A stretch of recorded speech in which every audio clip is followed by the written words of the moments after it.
2월 둘째 주일 2024년 2월 11일 주일 오전 예배 마태복음 19장 1절에서 12절 말씀을 전하겠습니다. 우리 구주 예수 그리스도의 사랑을 받는 성도 여러분, 과거 안 올라왔네요. 예, 안 올렸습니다. 과거 우리 잘 듣기 바랍니다. 선조들, 우리 조상들의 결혼은 결혼 당사자, 그러니까 신랑 신부, 결혼 당사자의 남녀가 결혼을 결정한 것이 아닙니다. 결혼하는 두 남녀가 사랑하고 그 다음에 부모님께 허락을 받아 결혼하는 이 시대의 형식이 아니었던 것입니다.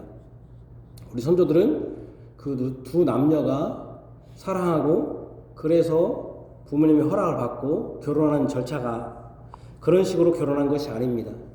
결혼을 결정하는 것은 지금이야 남녀가 결혼 전 연애가 당연한 것이었지만 제가 어렸을 때만 해도 연애 결혼은 집안의 수치, 부끄러움으로 여겼습니다.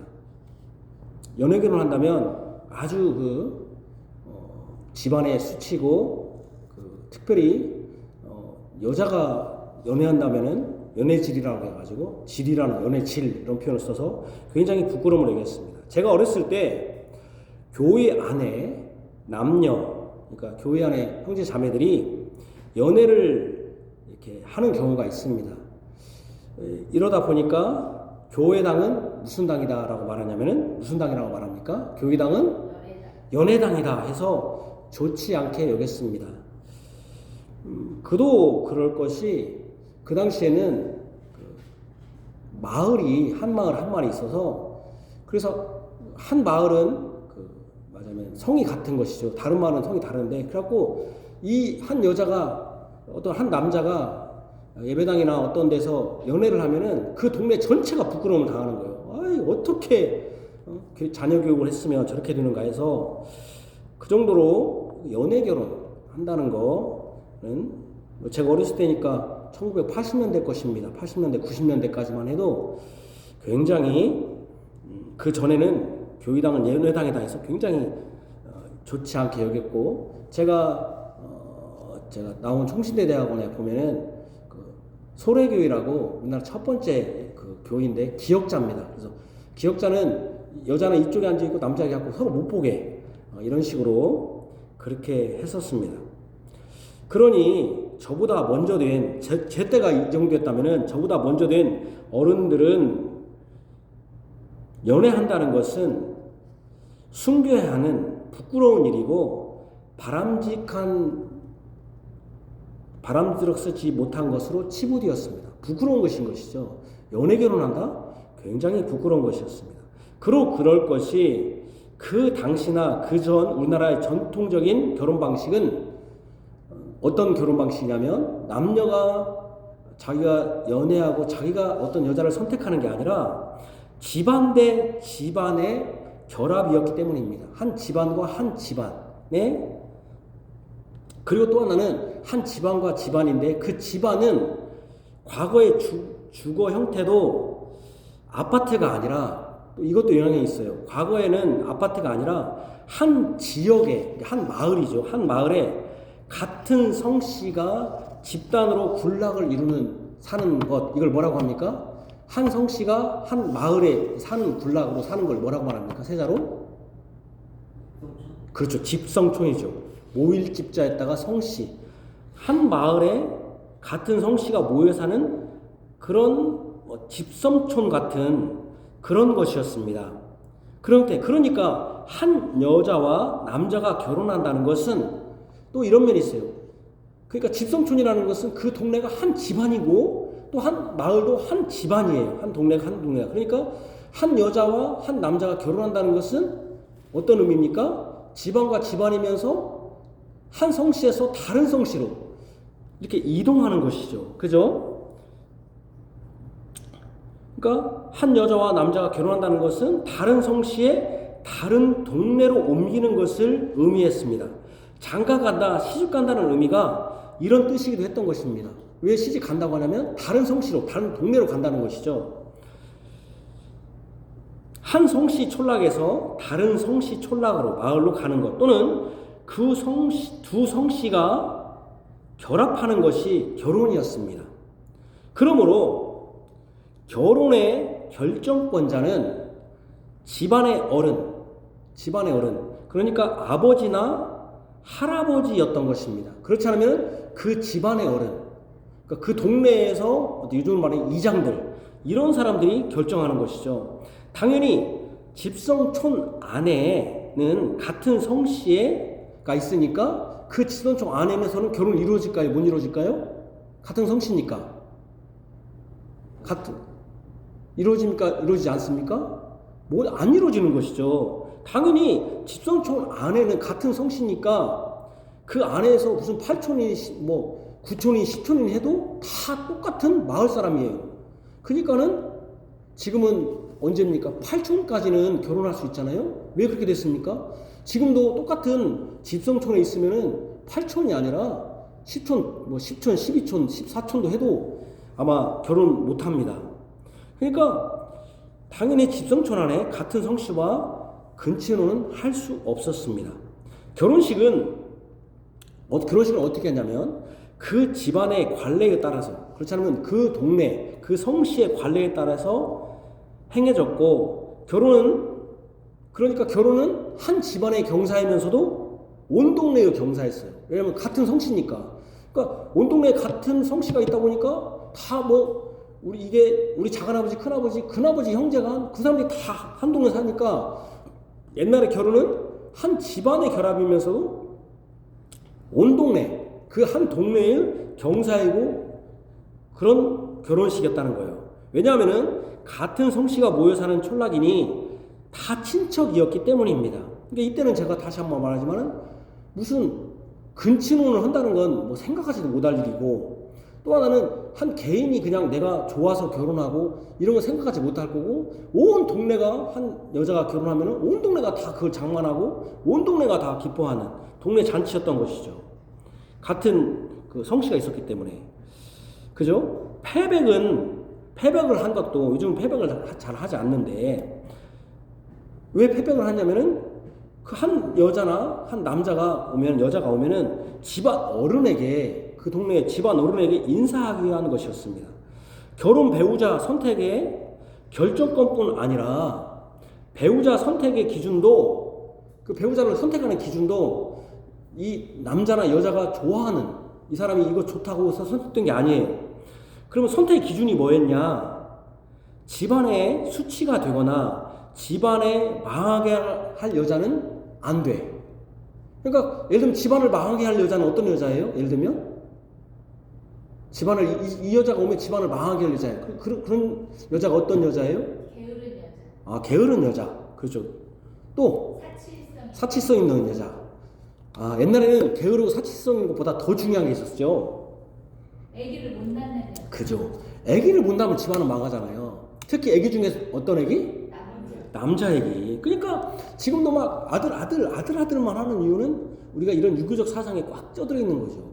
사실은 하나님 백성은 남자나 여자나 하나 중요한 게 아니에요. 저도 우리 아들 낳는다니까 좋아했는데 지금 생각해 보니까 나도 성경적이지 않은 거죠. 하나님은 아들이든 딸이든 하나님 주시는 것인데, 유교 사상이 있는 거예요. 왜냐하면 유교 사상에서는 한 집안과 집안의 결합인데 그 집안을 번성시키는 것은 여자는 절로 가잖아요. 그러니까 남자다. 그러니까 남자만, 그리고 그 여자가 또 망하게 하는 지름길이 뭐냐면 옛날에는 아기를 안 낳는 것과 또 하나 뭐겠습니까? 아기를 안 낳는 것, 그 집안을 망하게 하는 거예요. 또 하나 망하게 하는 게 있어요. 이런 여자 데리고 오면 안 돼. 옛날에요? 예, 지금 옛날 얘기하고 있잖아요. 집안에 망하게 할 여자. 그래서 한 집안이 융성하려면은 자녀, 특히 아들을 낳지 못하면, 딸만 낳으면 안 돼요. 왜? 딸 낳는 여자는 골치 아픈 여자예요. 왜냐면 딸은 밥 먹이고 서로 다른 집으로 보내니까 아들을 낳아야 돼. 또 어떤 여자는 하면 안 돼요. 어떤 여자겠습니까? 몸이 약한 여자? 몸이 약한 여자. 뭐 그 결혼과 관련된 거죠. 당연히 아기하고 출산과 뭐 그 당연한 거겠죠. 몸이 약하면 맞으면 농명사이니까 일을 못 하니까 당연히. 그러나 이제 더 중요한 것은 그 집안에 양반가께 요즘 똑같죠. 그런 식으로 하는 거지만 또 하나 결정적인 하나 있어요. 그게 뭡니까? 이 사람은 이런 여자는 절대 하면 안 돼요. 칠거 지약 중에도 있고 삼불거라는 것도 있는데 어떤 거냐면은 제사를 안 지내는 효도를 하지 않는 특별히 효도도 당연히 살아계실 때 효도지만은 죽어서도 효도를 하지 않는 여자. 왜냐면 여러분 옛날에는 종교가 뭡니까? 조상신이거든요. 조상신. 그러니까 조상신을 섬기지 않는 여자는 그러니까 지금도 왜 아들을 중시합니까? 제사 안 모신다는 거예요. 근데 요즘은 이제 제사를 안 모내니까 얘들이 힘이 센 거죠. 옛날에는 제사 모신다. 그러니까 우리 예수 믿는 사람들도 남자를 이렇게 선호하는 것도 다 유교적 배경이에요, 사실은. 그러죠? 그래서 어쨌든지 간에 이 여자를 남자와 여자를 결혼하는 기준도 한 집안에 관련됐지 자기가 행복하냐, 자기 스스로 행복하냐 이것으로 따지지 않았다는 거예요. 그래서 칠거지약 중 하나가 뭐냐면 아기 못 낳는 거라고 있고 또 칠거지약은요 사실은 누구에게만 해당되냐면은 7가지 악이라는 거잖아요. 보내야 된다. 7가지 악을 보면 보내야 된다. 근데 그게 사실은 남자가 아니라 누구에게 해당돼요? 여자에게만 해당돼. 남자가 바람 펴도 괜찮아. 여자가 바람 피면 큰일 나. 반대로 삼불거라는 게 있습니다. 삼불거. 이런 경우는 세 가지 경우, 이 7가지의 악을 범했어도 이 3가지가 있으면은 내쫓아하면 안 된다. 그 중에 한 가지만 제가 얘기하면 설령 칠거지약에 걸렸더라도 이 3가지 삼불거에 하나만 있으면 쫓겨나야 한다. 그 중에 하나가 뭐냐면은 여자가 애기는 설령 못 낳았다 하더라도 그 자기가 결혼해가지고 바로 시어머니 시아버지가 상을 당했어요. 돌아가시는데 3년상을 치렀다. 옛날에 3년상 치렀잖아요. 이렇게 3년상을 치른 여자는 뭐 한다? 쫓아내면 안 된다. 왜냐하면 효를 다했다. 그걸로 효를 다했다. 그러니까 굉장히 뭐니까 옛날에 기준은 한 집안과 그 집안의 어떤 융성을 기준으로 말하자면은 여자를 뽑고 남자를 선택했던 것이죠. 지금도 그런 경우가 많죠. 믿지 않는 자들은 지금도 유교적인 배경으로 그렇게 합니다. 지금도 기독교인들도 이런 배경으로 하는 사람들이 많아요. 기독교인들도. 그럼 현재는 어떠냐? 현재 결혼은 당사자들이 결정한다고 여깁니다. 내가 결정한다. 아니 내 결혼은 내가 그 남자와 그 여자하고 살지 뭐 부모님이 사는 거 아니고 무슨 특히 이제 집안은 완전히 무너졌잖아요. 집돈촌의 개념은 완전히 무너졌기 때문에 이제 부모가 자녀 결혼에 대해서 이제 발언하는 그 입지, 그 선택권이 굉장히 매우 제한적입니다. 그냥 결정권을 하는 것이 겨우 한다는 게 허락하고 허락하지 않는 거. 요즘은 또 이제 허락하지 않는 거 그냥 임신을 딱 해버려가지고 배째라 이런 식으로 나오는 경우도 많고 안 하면 그냥 뛰쳐나가버려요 그냥. 그러니까 굉장히 잘못된 거죠. 이것도 잘못된 거예요. 부모의 자녀 결혼에 대한 결정권이 매우 제한적이 되어버렸어요. 과거에는 부모나 집안의 집안이 자녀 결혼에 대한 입지가 절대적인 거에 반해서는 이 시대의 결혼 결정권에 이것은 천양지차가 되어버린 것이죠. 자녀가 결혼 당사자가 사랑하고 결혼을 결정하는 것은 결혼 당사자의 의견이 반영되지 않은 과거의 결혼관에서는 완전히 벗어난 상상도 못할 일을 지금 우리가 하고 있는 것이죠. 당연히 결혼 당사자의 의견이 중요합니다. 지금은 결혼 당사자가 중요해요. 그런데 문제는 뭐냐면은 그렇게 결혼 당사자가 하기 때문에 또 무슨 일도 발동되냐면은 이혼도 결혼 당사자가 다 결정해요. 옛날에는 이혼하지 못했어요. 이혼도 누가 결정해요? 집안이 결정해요. 아버지, 어머니가 결정했지 본인이 결정 안 했어요. 지금은 모든 것을 다 본인이 다 결정한다는 식으로 돼버렸습니다. 그런데 성경은 어떠냐는 것이죠. 문제는 그러니까 지금은 결혼식 방식도 결혼에 하는 어떤 모든 것도 당사자들이 결정한다. 과거에는 부모님이 결정하고 집안이 결정했다면 지금 그렇게 결정한다. 그러나 두 개 다 문제가 있다 없다? 성경적으로 볼 때 문제가 있다 없다? 다 문제가 있다는 것입니다. 왜냐하면은 결혼은 하나님이 제정하신 제도라는 것입니다. 어떻게 했냐면은 창세기 2장을 한번 펴보시죠. 창세기 2장. 창세기 2장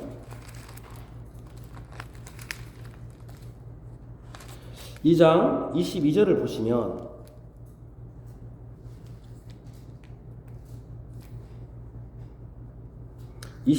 같이 읽읍시다. 시작. 여호와 하나님이 아담에게서 취하신 그 갈빗대로 여자를 만드시고 그를 아담에게로 이끌어 오시니, 여기 보면 결혼할 남녀를 이끄신 분, 그러니까 남자를 만들고 또 갈빗대로 여자를 만들어서 여자를 만들어서 남자로에 이끄신 분은 누굽니까?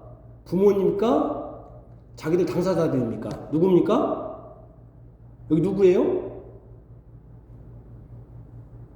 여러분, 아담과 하와가 처음에 결혼할 때 아담에게 하와를 이끈 사람이 부모님이었습니까? 집안이었습니까? 그렇잖아요. 아담과 하와가 서로 끌린 겁니까? 누구였습니까? 부모님이었어요? 하나님. 아, 부모님이었어요. 잠깐만. 여호와 하나님이 아담에게 취하신 그 갈빗대 여자를 만드시고 그를 아담에게로 이끌어서, 여호와 하나님이 아니에요, 그가? 아담과 하와는 부모가 없었어요, 그때. 부모님이랑 집안이랑 아담과 아, 아담과 하와가. 근데 아니잖아요, 그 사람이. 그건 답이 없죠. 예? 셋 다 아니잖아요. 그게 누구예요? 하나님이죠, 하나님. 하나님이 부모님. 예. 아담과 하와의 부모님. 아, 아담과 하나님 부모님이. 아담과 하와의 부모님. 부모님은 없고 하나님 아버지만 있습니다. 어머니는 없습니다. 어쨌든 중요한 것은 하나님이 하와를 아담에게 이끄셨어요. 그러니까 처음에 결혼할 수 있는, 그러니까 여러분들이 우리가 이걸 알아야 돼요. 옛날에는 부모님이나 집안이 결혼의 결정권을 했고, 지금은 누가 결정해요? 결혼 당사자들이 결정하는 것이 다 옳다 틀리다? 다 틀렸다는 것입니다. 본인들이 결정하는 게 아니라는 것입니다. 물론 이 시대에 내가 결정하는 것이 마치 내가 결정하는 것처럼 보이지만 사실은 누가 결정하는 거냐면 하나님이 결정한다는 거예요. 그러면 하나님이 결정한다는 걸 어떻게 증거해야 돼요? 조금 이따 질문할게요. 어쨌든 하나님이 하와를 아담에 이끄셨습니다. 결혼한 남녀를 이끄신 분은 누구였다는 거예요? 하나님이라는 사실입니다. 하나님이라는 거예요. 하나님이 결혼할 남녀를 이끄셨다는 거예요. 이것이 결혼 당사자의 사랑과 약속에 의해 결혼이 성사된다 해도 분명히 드러나야 됩니다. 그럼 어떻게 드러나요? 이것이 하나님이 이끄셨다는 것을 어떻게 드러내야 돼요? 결정은 내가 하는 거잖아요. 내가 이 남자와 이 여자가 결혼을. 근데 이것은 분명히 하나님이 이끄셨다. 뭘로 증거해야 돼요? 뭘로 나타나야 돼요? 어떤 걸로? 하나님이 이끄셨다는 게 하나님이 뭐 음성에 들리는 게 아니잖아요. 그럼 분명히 내가 결정했잖아요. 내가 이 여자와 결혼했다, 이 남자와 결혼했다고 했잖아요. 근데 이것이 하나님이 이끄셨다는 것이 드러나는 증거가 있어요. 그게 뭐예요? 가정. 아니, 물론 가정. 아니, 하나님이 안 그러시켜도 가정은 다 이루어져요. 결혼 남녀가 하면. 유교식으로 해도 남녀는 이루어져요. 근데 이거는, 이 가정은 하나님이 이끄신 가정이다 라고 하는 것이 어떻게 증거됩니까? 드러납니까? 언약 백성을 통해서. 애기 낳는 거 바로 무엇입니까? 믿는 자들의 남녀, 믿는 자의 자녀인 남녀가 결혼하는 것이 뭡니까? 바로 하나님이 이끄셨다는 증거죠. 하나님은 자기를 믿는 사람을 말하자면 중매하고 연결시켜주지 자기를 거역하는 사람을 연결해 주겠습니까? 그죠? 그러니까 그것이 드러나야 된다는 거죠.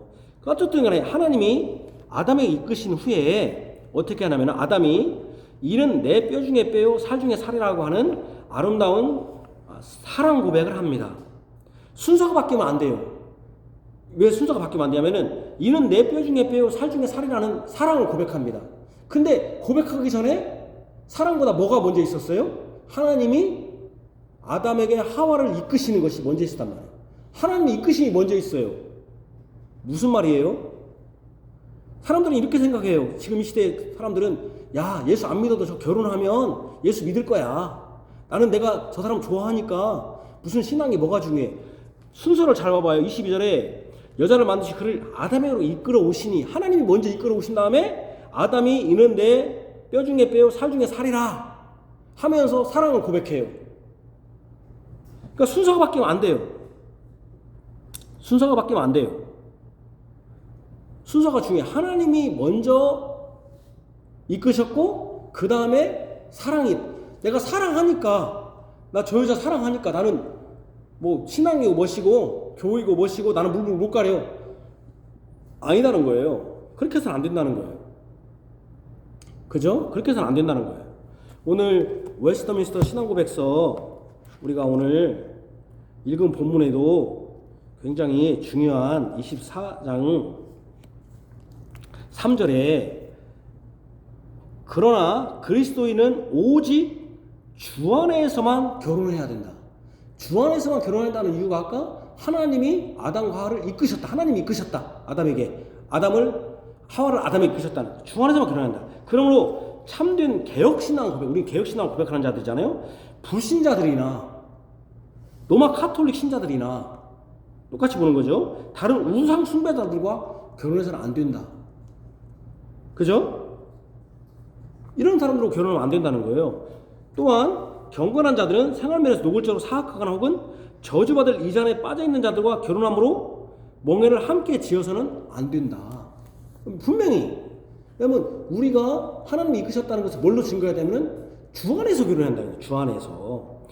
그 다음에 거기서 사랑이 있어야지. 사랑하고 다음에 내가 이렇게 해야겠다? 성경이 적이지 않다는 거예요. 전혀. 먼저 하나님이 만남을 주선하셨고 하나님이 남자에게 취하신 것으로 여자를 만드시고 그 후에 둘이 하나 되게 하시는 것이 좋은 것으로. 그러니까 결혼하는 게 좋은 거예요? 나쁜 거예요? 좋은 거예요. 이 시대에는 막 사람들이 결혼을 안 하려고 그래요. 근데 성경은 분명히 뭐라고 했냐면은 결혼하는 것을 좋은 것으로. 그러니까 결혼하지 않는 게 안 좋은 거예요. 결혼하는 게 좋은 거예요. 좋은 것으로 여기셨습니다.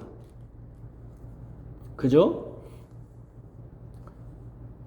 2장 18절에 보면 여호와 하나님 이르시되 사람이 혼자 사는 것이 좋지 아니하니까. 혼자 사는 게 좋지 않아요. 내가 그를 위하여 돕는 배필을 지으시니라. 돕는 배필을 짓는 거.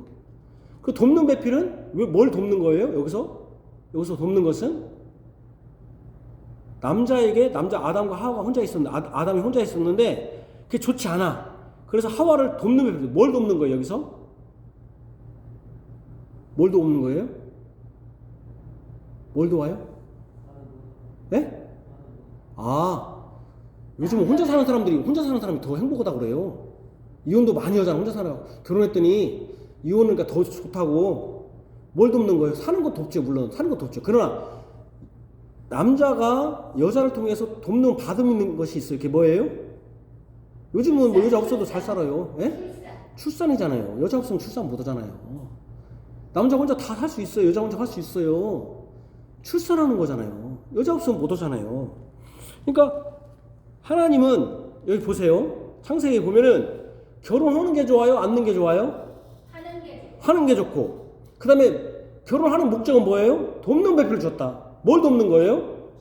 출산을. 그럼 애기 낳는 게 좋아요? 안 낳는 게 좋아요? 낳아야 한다는 거예요. 애기를 안 낳아. 요즘 애들을 안 낳으려고 그래. 저도 애기가 안 생겨서 하나밖에 안 낳는데, 저희도 늦게 결혼해서 하나밖에 안 낳는데 낳아야 돼요. 우리 기독교인들은 3명 이상 낳아야 돼요. 3명, 4명 낳아야 돼요. 왜요? 그게 하나님이 좋다고 했는데 그건 뭐 성경 말이고. 그러니까 우리가 불신앙자예요. 똑같은 거예요. 불신앙하고 똑같은 거야.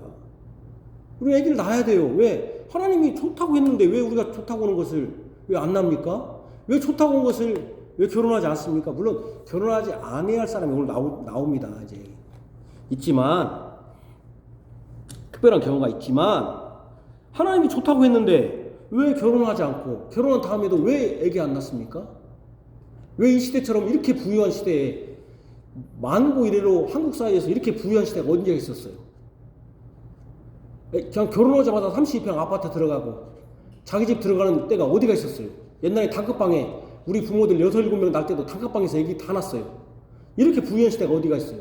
근데 애기를 안 낳아요. 자기들 제일로 힘들대.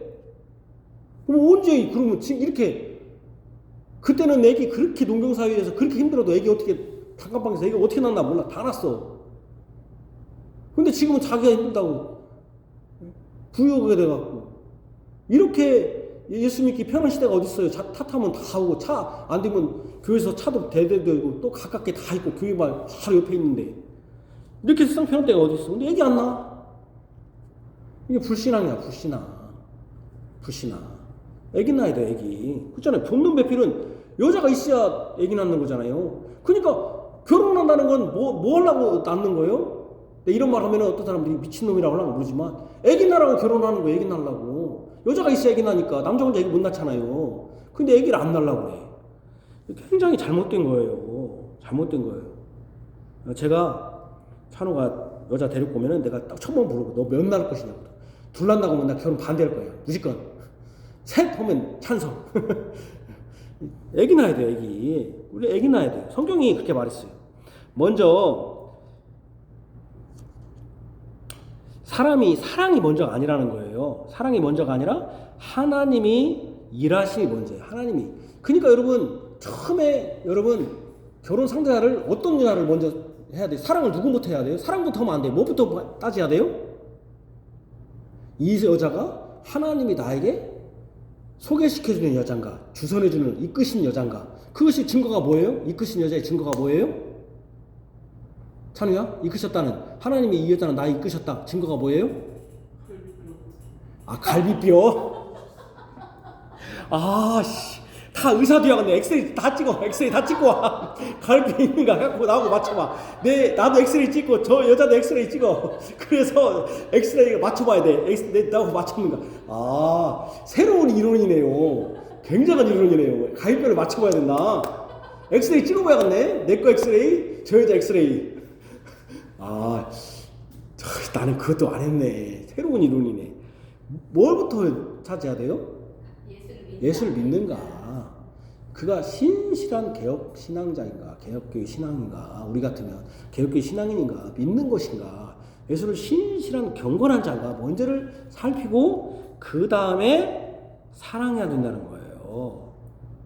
그죠? 사랑하도록 하신 것은, 사랑도 이렇게 사랑하게 하는 것도 하나님입니다. 결혼 당사자의 결혼 상대, 즉 사랑하는 사람은 하나님이 이끄셨기 때문에 또 그에게 사랑하는 것도, 사랑도 하나님이 주신 것입니다. 하나님이 보실 때 좋았다고 평가를 듣는 남녀, 즉 그리스도와 교회와의 관계를 드러낼 남녀가 만나 사랑하고 결혼해야 됩니다. 그리스도와 교회의 관계를 드러낼 수 있는 그 사람이 만나서 결혼해야지. 다른 것은 다 성경적으로 다 간통이에요. 간음이에요. 그런데 지금 많은 기독교인 청년 남녀들이 얼마나 많은 경우에 신앙보다는 돈과 사회적 지위, 또 집안과 외모 등으로 결혼 상대방을 찾고 결혼하는지 모릅니다. 불신 결혼이 여러 이유로 정당화되고 있습니다. 하물며 이런 경우도 있죠. 결혼해서 저 전도 목적으로 결혼해라. 말도 안 되는 짓이죠. 성경에 그런 건 없어요. 자녀들이 이제 결혼 상대방을 왔는데 대부분 남자들은 외모를 많이 보고 여자들은 돈을 보잖아요. 그러니까는 자녀가 나는 결혼하는데 결혼 반대하는데도 예수 안 믿는 게 안 된다 했더니 하는 논리가 뭐냐면 예수 믿는 놈들은 없다. 예수 믿는 놈이 아니라 예수 믿는 그 남자가 없다, 여자가 없다. 그리고 예수 믿는 애들은 다 직업도 찌질이다. 나 그런 여자가 할 수 없다. 그런 남자가 할 수 없다. 해가지고는 안 믿는 사람이 더 많죠. 왜냐면 뭐 우리가 20% 우리가 기독교인이 지금 한국에 최대로 잡고 25%, 30% 잡아도 7명이 안 믿는 사람이면은 여러분 7명이 돈이 많은 사람이 많겠습니까? 3명이 돈이 많은 사람이 많겠습니까? 7명이 많고 외모도 7명이 더 유머가 준수하겠습니까? 3명이 좋겠습니까? 7명이 많지요, 당연히. 그러니까 당연히 예수 안 믿는 사람은 찌질이다. 결혼도 그냥 그렇게 직업도 그렇게 생겨 먹었고 얼굴도 찌질이다. 예수 안 믿는 애들이 훨씬 또 결혼하면은 그렇게 찌질이 하니까 결혼한 다음에도 찌질하게 너무 힘들게 산다. 근데 보면은 예수 믿는 사람 안 믿는 애들이 너무 잘 살아. 우리 아내가 그렇게 생각할 수 있어. 나하고 결혼해가지고 이렇게 찌질해서 사는데 다른 사람들은 그냥 대충 해도 그냥 예수 대충 믿는 사람 했었으면 목사가 아니라 그러면 잘 살 수 있을 텐데 이렇게 생각할 수 있는 것이죠. 그죠? 그러니까 이제 그렇게 결혼 상대방을 찾고 결혼한다는 거예요.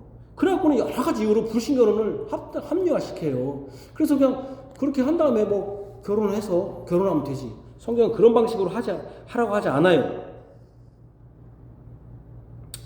그렇기 때문에 여러분 우리가 자녀들을 이길 수 없다고 하면서 포기 상태로 방치하는 경우도 많아요. 말 되게 안 듣는다. 결혼하지 말라고 했더니 절대 안 들어. 그러니까요, 우리 부모들은 자녀들이 하나님을 두려워하는 자녀로 어렸을 때부터 키워야 돼요. 결혼에 대해서 계속 가르쳐 줘야 돼요. 물론 저도 공부에 대해서 이렇게 맨날 하지만은 결혼은 이런 여자하고 해야 된다. 이런 남자하고 해야 된다. 가르쳐야 돼요. 계속 얘기해야 돼요.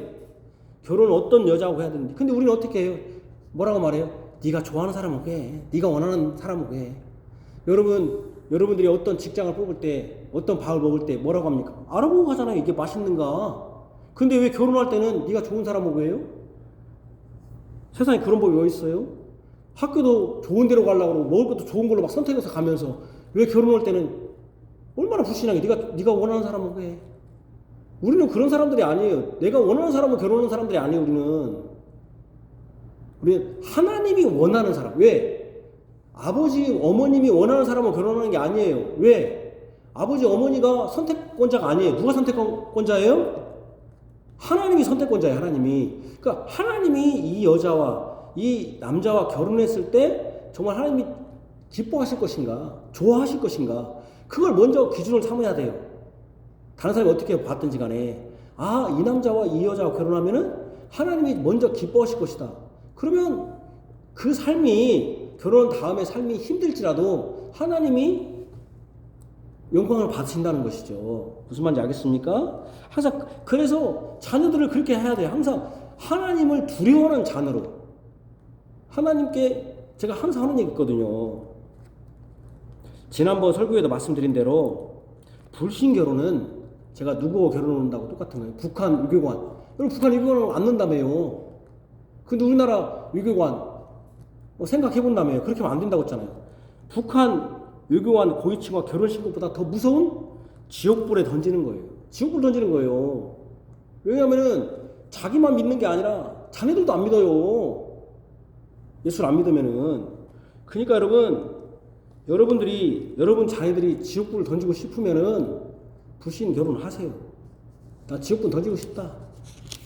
제가 답답한 게 그거예요. 최소한 여러분 교회를 다니면은 우리가 교회에 출석하고 예수를 믿으면 아무리 무식한 사람도 이건 알잖아요. 천국과 지옥이 있다는 걸 알잖아요. 최소한. 그죠? 그것도 안 믿는 사람은 종교죠. 나는 그냥 그 목사가 하는 소리고, 그냥 목사가 우리 겁주려고 지옥 얘기하고 그냥 우리 이롭다 싶고 원래 있지도 않은데 천국 있다고 한다고 말 듣는 사람이면은 여기 있을 것이 없죠. 그거는 완전 종교죠. 종교. 저는 분명히 말합니다. 천국과 지옥이 있고 그런 자녀들은 지옥 간다. 여러분들이 지금 자녀들을 위해서 얼마나 노력을 하고, 내가 지금 밥을 못 먹어도 학원을 보내려고 좋은 공부를 시키려고 하는데 이거 한 60년 잘 살게 하려고 애들. 근데 영원한 지옥불에 간다. 여러분 꼭 기억하시고, 자네들 믿는 자, 불신자 가만 둔다. 그리고 지금 예수 믿게 해야 된다. 지금 예수 안 믿으면은요, 20살 가면 절대 안 믿어요. 예수. 그러면 예수 안 믿는데, 자기가 예수 안 믿는데 예수 믿는 애하고 하겠어요? 안 해요. 그리고 또 제가 항상 하는 얘기 있잖아요. 아니 예수 믿는 애가 왜 안 믿는 애를 하는지 나는 이해가 안 돼요. 정신없는 애예요. 북한 유교관은 안 할 거 아니에요? 여러분들이 아무리 북한 유교관이라도. 근데 지옥 떨어지는, 나 같이 지옥 가자. 거기가 따뜻한 사우나입니까? 찜질방입니까? 그렇게 하면 안 돼요. 여러분들이 어찌하든지 간에 지금부터 계속 가르쳐야 돼. 우리 목사 아들이라고, 또 집사 아들, 장로 아들이라고, 직분자의 아들이라고 불신결혼 않는 게 아니더라고요. 여러분들이 정신 바짝 차려야 돼요.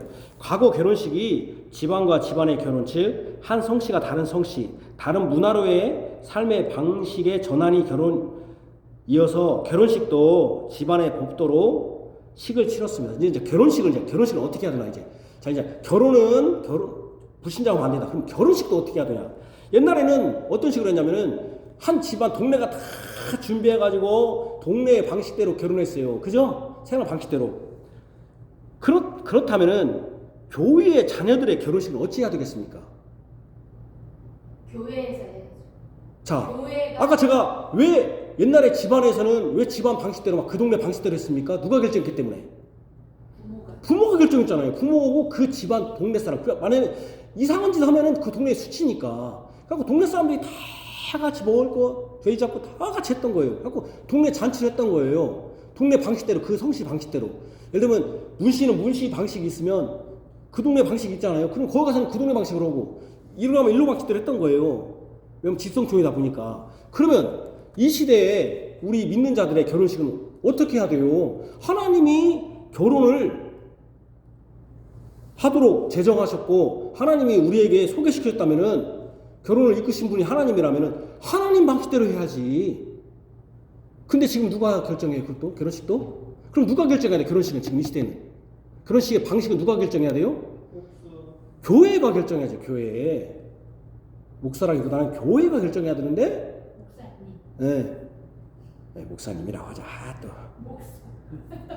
너는 스라고는 않잖아. 스님이라고 하지 스는 않잖아. 그러면 목사나 목사님이라고 좀 선생이라고는 않잖아. 너 스라고 하냐? 스?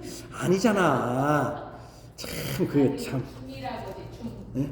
스 앞으로 그럼 스라고 할게. 스 그렇게는 않잖아. 목사님이라고 좀 높여줍시다. 물론 하나님 앞에서 우리가 목사님이라고 지금 하나님 앞에 설교 시간에 그러면 안 되지만 하나님 제일 높여드려야지만 어쨌든은 여러분 그러면 예수 믿는 자의 자녀들의 결혼식은 누가 어떻게 해야 됩니까? 누가 결정해야 됩니까?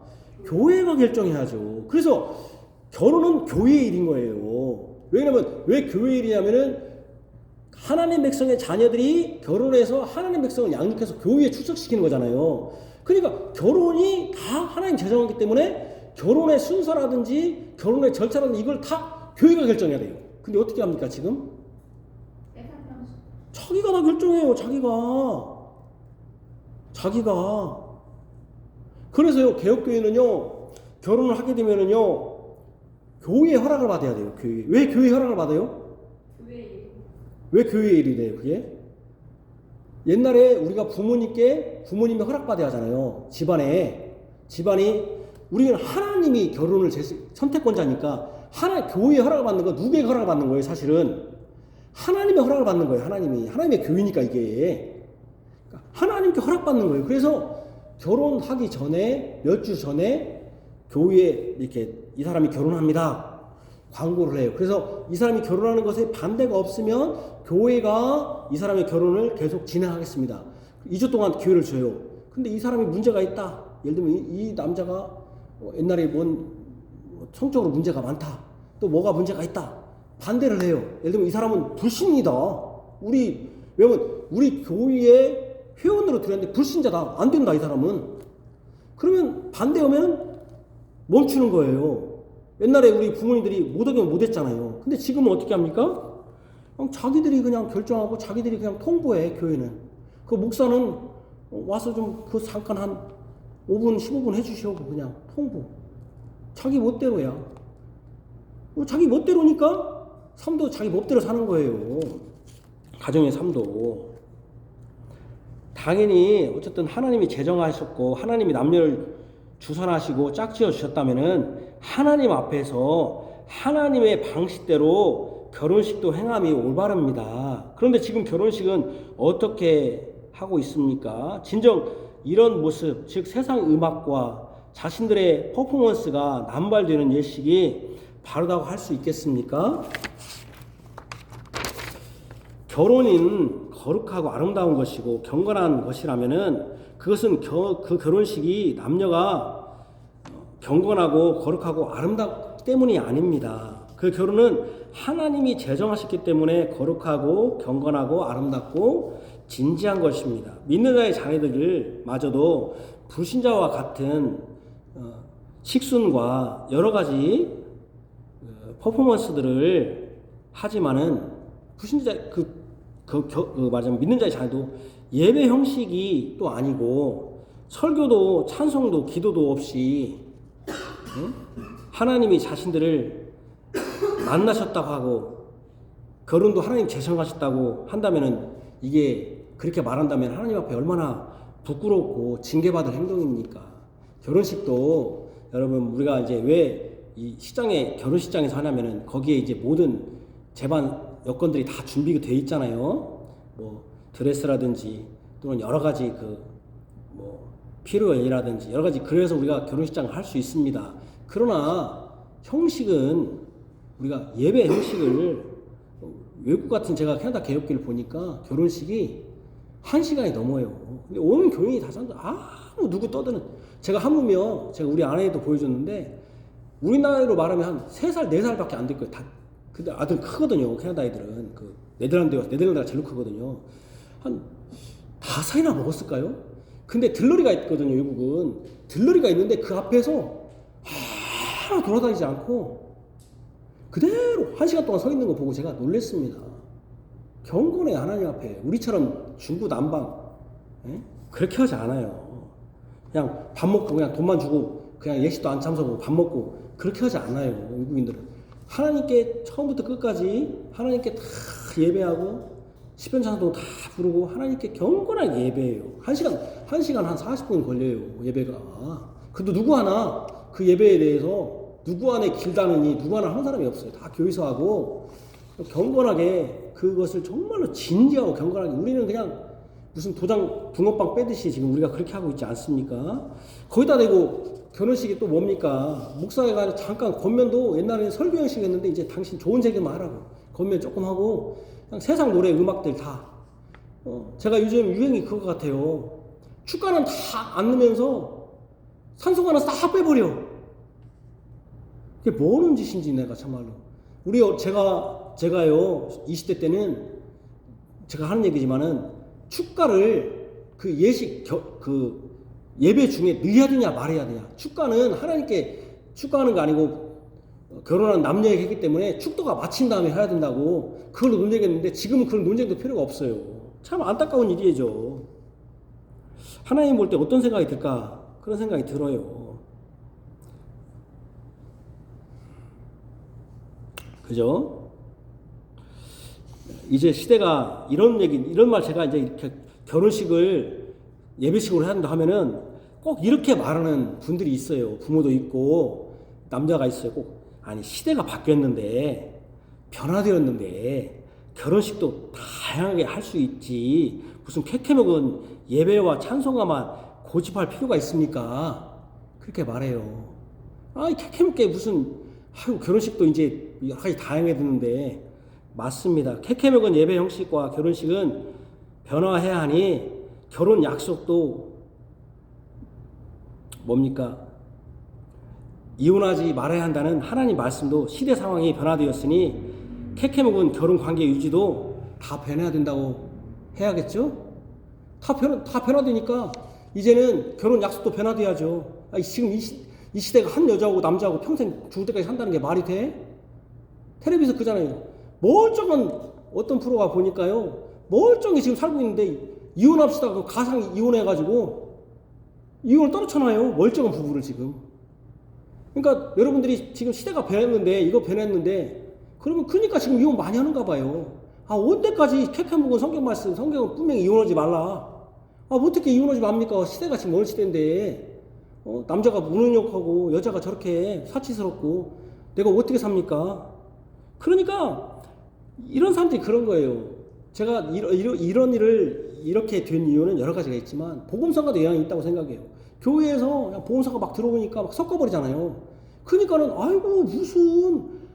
교회에서도 막 복음성가 부르면서 무슨 예식에 뭐 이런 거 넣으면 안 됩니까? 그러니까 제가 항상 하는 얘기 있죠. 처음에 뭐 하나 들어올 때는 심사숙고해야 된다고. 하나 들어오면 인간은 악해가지고 악한 건 꼭 한다고. 여러분 그러니까 시대가 변하니까 시대가 변했어요. 하나님의 말씀은 변하는 겁니까? 안 변하는 겁니까? 물론 제가 식순까지 성경에 있냐 없습니다. 그러나 왜 제가 그런 말을 합니까? 결혼은 교회의 일이기 때문에 교회의 질서에 따라서 하나님이 주관하셨기 때문에 하나님께 예배하는 게 그게 가장 아름다운 것이라는 것입니다. 하나님께 예배 형식을 취해서 그게 하는 것이 가장 아름다운 것이라는 거예요. 그죠? 우리가 가능하면 다 그렇게 해야 된다는 거예요. 그러니까 그것은 우리가 변할 것이 있고 변하지 않을 것이 있는데 여러분 아무리 세상이 변했다고도 여러분 딸이 여러분 아들이 어떤 한 남자하고 한 여자하고 결혼해야지 동성끼리 결혼하면 좋습니까? 그렇게 자 세상 변했다 요즘 동성애 있다 한번 손들어 봐야 돼. 우리 아들이 같은 남자 며느리로 데리고 온다. 손 들어봐요. 좋다는 사람. 자, 딸이 같은 동성 사위로 여자를 하나 데리고 왔다. 손 들어봐요. 좋다는 사람 손 들어봐요. 없잖아요. 왜 이거는 반대하면서 결혼식도 하나님 앞에서 진지하게 경건하게 하자는 거에 대해서는 세상이 변했으니, 그러니까 거기서 살짝 물러나니까 뭐 어떻게 되는 거예요? 이혼이 뭐 처음부터 크게 이혼하는 게 아니에요. 아무것도 아니고 시작해갖고 이혼하는 거예요. 이혼도 성경에 하지 말라고 했으면 하지 말아야 되는데, 이거 핑계 저거 핑계. 왜? 자기들이 선택했잖아. 자기들이 선택도 쉬우니까 자기들이 멋대로. 여러분, 신 앞에서 여러분 맹세했다고 봐봐요. 하나님 앞에서 맹세했으면 이혼할 수 있습니까? 예를 들면 북한에 여러분 김정은이 앞에서 결혼했는데 김정은이 앞에서 이혼한다는 말이 나와요, 그게? 근데 우리가 그렇게 하고 있잖아요. 참 안타까운 일이란 말이에요. 그러니까 여러분, 이렇게 세상이 변했다고 하니까 캐캐문 결혼관계도 할 필요 없다고, 변했다 이제 그렇게 따라간다. 그래서 이혼이 계속적으로 증가되고 교회 안에서도 이혼한 분들이 있나 봅니다. 자신의 구미에 맞는 결혼식부터 하나님의 법과 교회의 지도와 질서를 버리고 변화하니 하나님 대신 가정도 깨버리고 하나님의 법도 다 버리는 거 아닙니까? 자신들의 결혼을 결정했으니 깨는 것도 자신이 하는 것 아니겠습니까? 그것이 정당한 것입니까? 저는 교회 안의 성도들이 어떤 경우에도 불신결혼해서는 안 됩니다. 결혼식의 장소가 어디든지 저는 교회이기를 바라지만, 또 여건이 되지 않았을 때 어떤 식이라도 세상 방식과 혼합하지 마세요. 그냥 못하면 하나님께 기도하고 찬송하고 말씀 잠깐 듣고 15분이라면 잠깐 듣고 그냥 축도로 마치든지 그냥 기도로 마치든지 딱 마치고 끝내세요. 여러 가지 짬뽕하지 말고. 그것이 바른 것입니다. 이것은 너무나 제가 당연한 것인데 지금 제가 거의 50분 동안 지금 얘기를 했어요. 오늘 본문을 제가 계속해서 말씀하면 제자들이, 제가 12절을 보면 오늘 이제 본문을 잠깐 설명할게요. 제자들이 만일 사람이 아내에게 이같이 할진데 이같이가 뭐냐면은 버리는 거, 아내를 버리는 거, 음란한 것 때문에 버리는 거, 이렇게 버리는 것, 그렇게 하려면 장가들지 않는 게 좋겠습니다. 아까 제가 그랬잖아요. 음란한 거 외에는 버리고 장가드는 건 가늠한 거다. 근데 사실은 성경은 음란해도 버려야 돼, 버리지 말아야 돼요? 음란했다고 해서 버려야 돼, 버리지 말아야 돼요? 음란한 것은 사실은 다 완악한 것이 전형이에요. 왜? 음란했다는 것은 한 여자가 자기 상대방에 대해서 거룩함을 버린 거잖아요. 간음하지 말라는 법을 버린 거잖아요. 근데 그것을 빌미로 또 버리는 것은 뭘 버리는 거예요? 하나님의 법에 짝지으신 걸 나누지 못하는 걸 버린 거예요. 그러니까 사람이 왜 음란한 것을 얘기하냐면, 그걸 음란한 것 때문에 버려라는 것이 아니라 완악한 것을 잘 보여준다는, 그것을 빌미로 사람을 악한 것은 꼭 자기 핑계거리를 만들어요. 이혼하려면은, 아까도 얘기했지만 결혼식장도 아이고 사람들이 싫어해요. 그렇게 하면 예수 믿는다고 싫어해요. 왜 우리 믿는 사람들이 왜 안 믿는 사람들 눈치 보야냐, 언제까지 싫어해 하면서 항상 하나님 법을 어기는 것은 빠르거든요, 우리가. 그러니까 여기도 그런 완악함의 그 극치가 뭐냐면은 음란한 거다, 음행을 행하는 거다, 음행은 간음을 하는 거잖아요. 또 그걸 빌미로 버리는 것도 완악한 거예요. 왜? 버리지 말았는데 버려버리니까. 그러니까 이제 제자들이 이렇게 진짜 한다면은 장가가지 않는 게 좋겠습니까? 물어보니까 예수님이 사람마다 이 말을 받지 못하고 오직 타고난 자라야. 그러니까 이 타고난 자라는 건 뭡니까? 바로 하나님의 은혜로, 타고난 건 하나님 주신 거잖아요. 하나님의 은혜로 받는 것이다. 그래서 어머니 태로부터 고자도 있고 사람이 만든 고자도 있고 천국을 위하여 스스로 고자도 있다. 여러분, 여기에 문맥을 보면은요, 이같이 할진데, 그러니까 아내를 버릴진데 장가들지 않는 게 좋겠습니다 하면은 이렇게 말하는 거예요. 그럼 어머니 태로부터 고자가 있고 하는 게 결혼하지 못할 사람이 있고, 사람이 만들어 사람이 스스로 뭡니까? 결혼하지 않는 자가 있고, 천국을 위해서 결혼하지 않는 자가, 고자라는 표현보다는 결혼이라는 표현이 더 좋아요, 문맥적으로 볼 때. 근데 왜 고자라는 표현을 썼습니까? 문맥으로 보면은 장가가지 않는 게 좋겠습니까 하면은 어머니 태로부터 장가가지 않는 자가 있고, 사람이 만든 장가가지 않는 사람도 있잖아요. 그리고 천국에서 장가가지 않는 자도 있잖아요. 그 장가라는 표현이 더 좋아요. 결혼이라는 표현이 더 좋아요, 표현이. 근데 왜 고자라는 표현을 썼습니까? 먹과 대비시키기 위하여. 먹과 무슨 단어와 대조시키기 위하여. 무슨 단어와 대조시키기 위하여? 예? 여기 본문에 제가 읽어볼게요. 어디 것을 읽어보냐면 9절부터 내가 너희에게 말하노니 눈이 음행한 이유에 아내를 버리고 다른 데 장가드는 자는 가늠함이니라. 쟤들이 뒤에 만일 사람이 아내에게 이같이 할진대 장가들지 않는 것이 좋겠나이다. 예수께서 이르시되 사람마다 이 말을 받지 못하고 오직 타고난 자라 할지니라. 어머니의 태로부터 된 고자도 있고 사람이 만든 고자도 있고 천국을 위하여 스스로 고자 둔 자도 있도다. 이 말을 받을 만한 자가 받을지어다. 이 고자가 뭐가 대비돼요? 장가 또 결혼 또 가는 또 여자. 음행과 대비잖아요. 음행. 왜 음행이 뭐예요? 여러분 음행이 뭐냐면은 결혼한 한 남자와 한 여자와만 관계를 해야 돼요. 근데 다른 사람과 관계하는 것이 음행이잖아요. 근데 고자는 뭐예요? 그럼 사람들이 이렇게 생각한다는 말이에요. 이혼을 정당화하는 사람들은 야 다른 사람들이 다 음행하다. 결혼한 사람들이 의도를 한다는 거예요. 뺀나 불륜을 저지른다. 이렇게 말한다는 거예요. 악한 사람들은. 그러니까 나는 이렇게 의도하고 불륜 저지르니까 나는 이혼하는 거다. 그게 정당하다. 근데 예수님이 뭐라고 하냐면 이 성적인 문제를 항상 음란한 것만 음행만 하는 사람들이 있는 게 아니다. 반대 우리가 오히려 음행을 해야 되는데 음행을 하지 않는 사람이 있다. 그게 누구다? 고자다 이 말이에요. 고자. 니들은 악해갖고 항상 성적으로 생각하면 맨날 음란하고 음행하는 거 불륜만 생각하고 의도만 생각한다. 그런데 반대 사람도 있어 이놈들아. 반대 사람도 있어. 그게 누구냐면 고자가 있다는 거예요. 고자. 내가 성적인 것이 있어도 내가 그 성적인 것을 나쁜 쪽 불륜이나 의도로 풀지 않는 사람이 있다는 거야. 뭔 말인지 아시겠습니까? 그러니까 내가 결혼하는데 결혼하지 않는 것이 아니라 결혼을 해야 되는데 않는 사람도 있다는 거야. 어떤 사람은 결혼했어도 어떤 사람이 있어요? 나쁜 놈들은 2명, 3명, 4명 결혼해가지고 음란해가지고 음행해가지고 버리는 사람이 있는가 하면은 내가 결혼할 수 있는데 않는 사람도 있다는 거야. 반대로. 그죠? 너희들은 항상 나쁜 쪽만 봐. 어떤 쪽만 봐? 나는요 왜 결혼 버렸냐면요 저 사람이 의도해서요 그거 나빠갖고요. 네? 그래 나는 버려요. 그러니까 꼭 나쁜 쪽만 본다는 거예요. 성적인 것을 항상 나쁜 쪽으로만 봐. 근데 성적인 것을 내가 성적인 능력이 있어도 설령 능력이 있어도 그것을 제어하고 절제하고 가만히 두는 사람도 있다. 그게 누구다?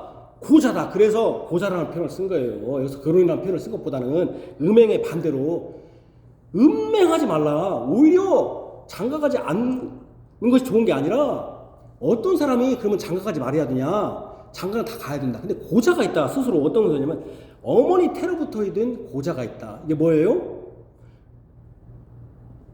어머니 태로부터 선천적으로 내가 결혼할 때 그러니까 여기도 보면은요. 이거 봐봐요. 결혼의 큰 목적이 뭐 같아요? 그러면은 여기 이 어머니 태로부터 고자도 있고 사람들로 왔던 고자도 있고 그럴 때 볼 때 결혼의 큰 목적이 뭔 것 같아요? 불륜이 아니라 출산이라는 거예요. 출산.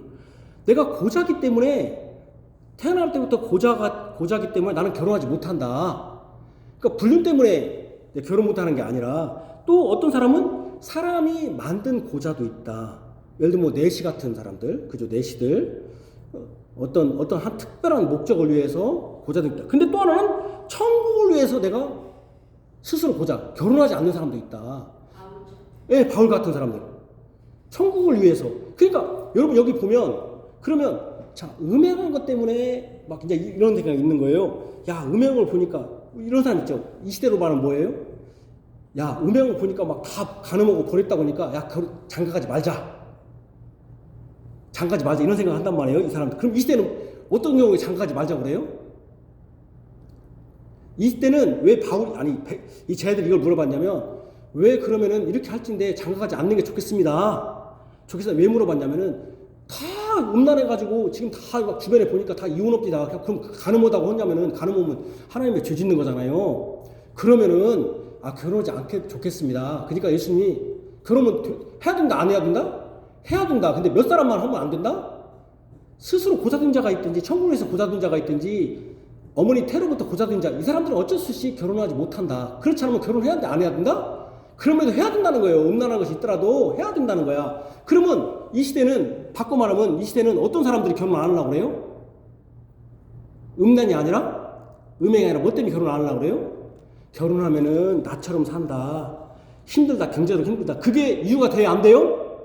결혼 못 않는 이유가 돼야 안 돼요? 된다 안 된다? 안 돼. 안 된다는 거야. 예수님 안 된다는 거야. 그렇게 장가들지 않는 게 안 된다는 거야. 이게 나 결혼하면은 여자 고생시키고 남자 고생시키고 더 고생하고 애기도 못 낳고 이렇게 하면 안 된다는 거예요. 어떤 사람들? 세 가지가 있다는 거예요. 태로부터 내가 고자된 자가 있다. 그러니까 몸이 이제 좋지 않는 사람이죠. 이런 경우는 여러분 이제 몸이 좋지 않는 분들이 있잖아요. 그러면 그 결혼 생활할 때 물론 다 일단 선천적으로 예, 기형인 사람. 그렇죠. 기형인 사람들 여기서 고자라는 것은 물론 여기서 생산 능력이 없는 사람이지만 왜 아까 제가 생산 능력이 없다고 얘기를 하냐면 음행을 막 얘기하니까 항상 꼭 나쁜 쪽으로만 얘기하니까 그런 고자도 있다. 그 음행만 있는 게 아니라 또 사람이 만든 고자도 있는데 또 스스로 내가 천국을 사는 나라. 그러니까 우리는 그럼 여기에 여러분들이 이제 해당되는 게 내가 선천적으로 몸이 좋지 않아요. 그런 경우는 이제 한 가정을 꾸릴 수가 없잖아요. 그런 경우는 결혼하지 않는 게 좋겠죠. 또 내가 사람이 만든 고자도 있어요. 예를 들면은 후천적으로 또 여러분 장애가 있다든지 또 그런 경우도 있잖아요. 그런 경우는 내가 가정을 물론 그렇다고 해서 다 장애인들은 내가 결혼 못 한다는 건 아니에요. 그런 예외적인 게 있어요. 그러나 우리는 어떤 것이 해야 돼요? 사실은 여기에 셋 중에서 결혼하지 않는다면 어떤 것이 해야 돼요? 이 세 가지 중에 우리는 믿는 자들은 천국을 위하여 스스로 고자된 자를 빼놓고는 결혼해야 돼? 안 해야 돼요? 네? 천국을 위해서 내가 특별한 어떤 사명이 있어서 내가 특별한 사명을 위해서 내가 주님을 위해서 내가 결혼하는 것보다는 내가 주님을 위해서 했다. 그러나 성경은 분명히 결혼하는 게 좋다. 그러나 혹여라도 여러분들이 그러니까 지금 내가 성격이 안 좋아서 결혼 안 하느니 내가 또 어떤 문제가 있어서 이런 거는 해당 안 된다는 거예요. 성경은 내가 하나님 나라를 위해서 이런 경우가 있죠. 하나님 나라를 위해서 있다면은 이런 경우예요. 자, 천국을 있어 스스로 고자된 자가 누구겠어요? 예를 들면 뭐 카톨릭으로 말하자면 신부님. 그건 잘못된 거고 신부님도 해야 돼요. 또 어떤 거 있겠어요? 한 번씩 얘기해봐요. 자, 뭐가 있겠어요? 천국에 스스로 고자된 자가 누구겠어요? 예를 들면 바울. 바울만 얘기하면 이 시대에 우리가 선교사들은 다 결혼합니다. 선교사를 더 결혼해야 돼요. 힘들어 혼자 살기. 자, 어떤 경우입니까? 저는 딱 한 가지 생각나네요. 어떤 경우겠습니까? 천국에서 스스로 고자된 자. 자, 어떤 경우겠어요?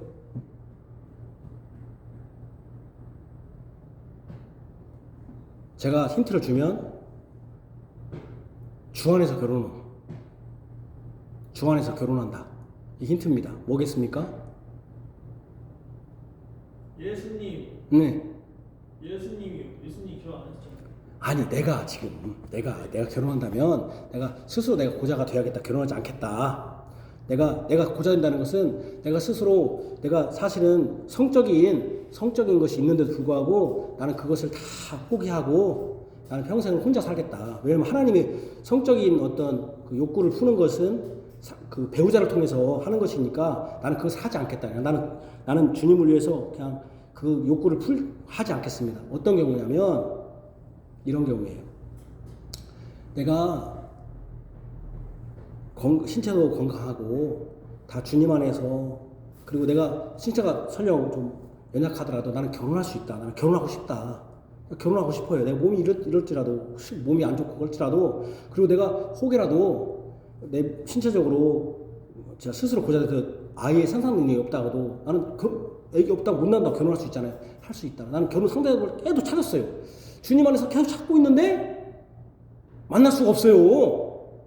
나는 계속 찾는데 그래서 결혼 정년기가 지난 사람도 있잖아요. 그죠? 그럼 나는 찾는데 내가 스스로 나는 어떻게 할 수 없이 못 만난 거잖아요. 그럼 나는 뭐예요? 내가 왜 이걸 스스로 내가 했다고 하는 거예요? 내가 스스로 왜 이걸 고자했다고 그래요? 내가 결혼 상대자가 예수 믿지 않는 자와 결혼했으면 나는 할 수가 있어요. 그죠? 할 수 있는데 나는 예수 믿는 자와 결혼해야겠다. 특별히 나는 개혁주의 신자로서 개혁 신자들, 예수 믿는 사람 중에서 개혁 신자가만 결혼해야겠다 하는 사람이 있단 말이에요. 근데 찾고 찾는데 없어. 개혁교회가 별로 있지도 않고. 그러면 결혼 정년기가 지나. 이게 뭐겠습니까? 지금 이 시대에 스스로 천국을 위하여 고자된 자죠. 별거 내가 선교사를 한다. 선교사 다 결혼할 수 있어요. 또 여러 가지 할 수 있어요. 근데 내가 결혼 정년기가 됐음에도 불구하고 하나님께서 나에게 배우자를 만나게 하지 않아. 그런 경우 많잖아요. 있을 수 있잖아요. 그죠? 나는 믿는 자와 결혼하고 싶은데 그런 경우에는 스스로 고자된 자가 있다. 여러분 자녀들이 물론 결혼함에 있어서 정신적으로, 경제적으로 여러 가지 독립을 해야 만한 능력이 있어야지만 그것 때문에 결혼 못 한다는 것은 사실은 핑계입니다. 왜냐하면 우리 옛날 어른들은 더 가난했어요. 근데도 다 결혼했어요. 더 가난했어도 10명씩, 7명씩, 4명씩 다 낳았어요. 다 키웠어요. 우리 부모들은. 그것은 핑계입니다. 우리는 정말로 하나님 앞에서 결혼하고 또 결혼 한뿐만 아니라 결혼 예식도 하나님 앞에서 하기를 바랍니다. 기도하겠습니다. 하나님 아버지, 오늘 천국을 위하여 스스로 고자된 자도 있고 어머니 태로부터 고자된 자 있고 사람이 만든 고자도 있다고 했습니다. 우리는 음란한 것만 생각하고 음행만 생각하지만 성적인 욕구도 이렇게 제어하는 자들이 분명히 있음을 예수님이 가르쳤습니다. 우리는 천국을 위해 스스로 고자되는, 그래서 정년기에 주 안에서 결혼하기를 원하지만 결혼할 수 없다면은 또 그런 사람이 소개되지 않고 없다면 어쩔 수 없이 주님 안에서 스스로 천국을 위해서 스스로 성적 욕구를 절제하면서 고자로 이 땅에 살아갈 때가 있을 줄 압니다. 그러나 그런 예의적 규정 빼놓고 돕는 배필로서 하나님이 좋았다고 하는 이 결혼을 꼭 하게 하시고 특별히 주 안에서 해야 될 줄 압니다. 우리 웨스터민스터 우리 신앙국에서 가르치는 것처럼 불신자들, 카톨릭 신자들, 또 다른 우상 숭배자들, 이단에 속한 자들과 결혼해서는 안 될 줄 압니다. 그런 배우자가 없다면은 우리는 천국을 위해서 스스로 고자가 되어야 됩니다. 또 결혼식도 하나님이 정말로 이 결혼을 주선하시고 이끄셨다고 하는 그 모습들이 교회 안에서 교회의 지도를 받고 예배로서 증거되어야 될 줄로 아옵니다. 이 시대는 너무나도 하나님의 말씀이 버려지는 시대입니다. 안타까운 시대입니다. 사람들이 시대마다 다 변했다. 어떻게 그래서 시대마다 결혼도 변한다 하지만은 그러니까 이렇게 이혼도 많은가 봅니다. 믿는 자의 자녀들이 이혼하는 가정들이 있고 교회 안에도 이혼하는 가정들이 있고 교회 안에도 슬픔을 당하는 많은 그 가정이 깨어지는 또 가정이 불화되는 이런 가정들이 있음을 볼 때 안타깝습니다. 주님, 하나님이 좋았다고 하시면서 가정을 세우셨는데 그 모습들이 가정에서 드러나게 하여 주시고 특별히 우리가 자녀들을 지옥불에 던져서는 안 되겠습니다. 그들을 하나님을 두려워하는 자로 특별히 배우자를 선택함에 있어서 참으로 신중하고 주 안에서 결혼할 수 있도록 그러기 위해서는 자녀들이 먼저 예배당에 나와야 되고 교육을 받아야 될 줄 압니다. 바르게 받아야 될 줄 압니다. 주님 이끌어 주옵소서. 예수님 이름으로 기도합니다. 아멘.